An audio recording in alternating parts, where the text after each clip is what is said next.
बहुत पुराने समय की बात है। एक गांव में एक चरवाहा बालक रहता था। वह रोज़ अपनी भेड़ों को लेकर जंगल के पास स्थित घास के मैदानों में जाता।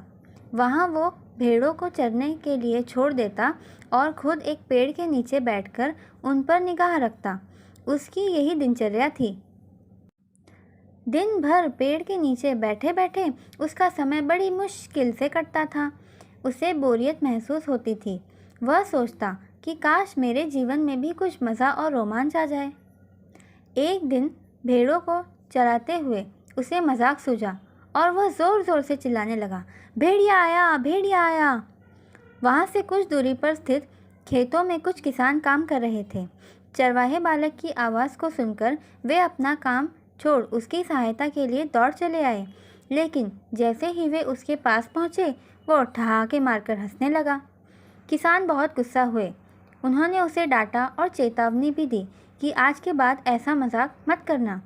फिर वे अपने अपने खेतों में लौट गए।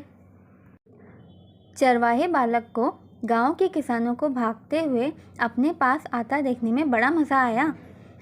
उसने उनकी चेतावनी को गंभीरता से नहीं लिया।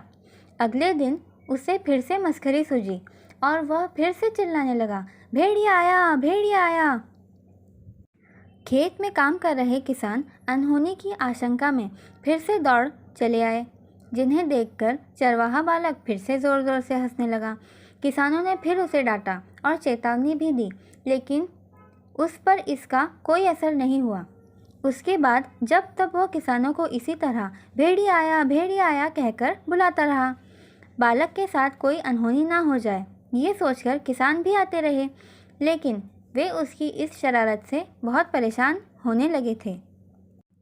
एक दिन चरवाहा बालक पेड़ की छाया में बैठकर बांसुरी बजा रहा था कि सच में एक भेड़िया वहां आ गया। वह सहायता के लिए चिल्लाने लगा, भेड़िया आया, भेड़िया आया। लेकिन उसकी शरारतों से तंग आ चुके किसानों ने सोचा कि आज भी ये बालक उन्हें परेशान करने का प्रयास कर रहा है, इसलिए वे उसकी सहायता करने नहीं गए। भेड़िया उसकी कुछ भेड़ों को मारकर खा गया।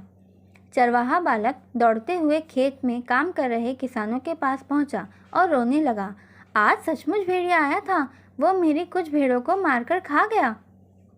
किसान बोले, तुम रोज़ हमारे साथ शरारत करते हो, हमें लगा कि आज भी तुम्हारा इरादा वही है।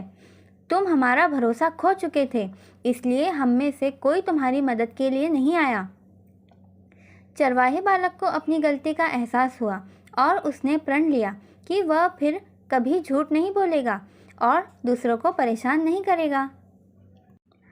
कहानी से सीख।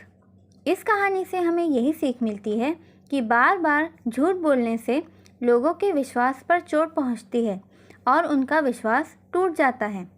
किसी का विश्वास पात्र बनना है तो हमेशा सच्चाई के साथ रहिए। अगर आपको कहानी पसंद आई तो वीडियो को लाइक कीजिए, चैनल को सब्सक्राइब कीजिए और दोस्तों में शेयर कीजिए। Thank you very much.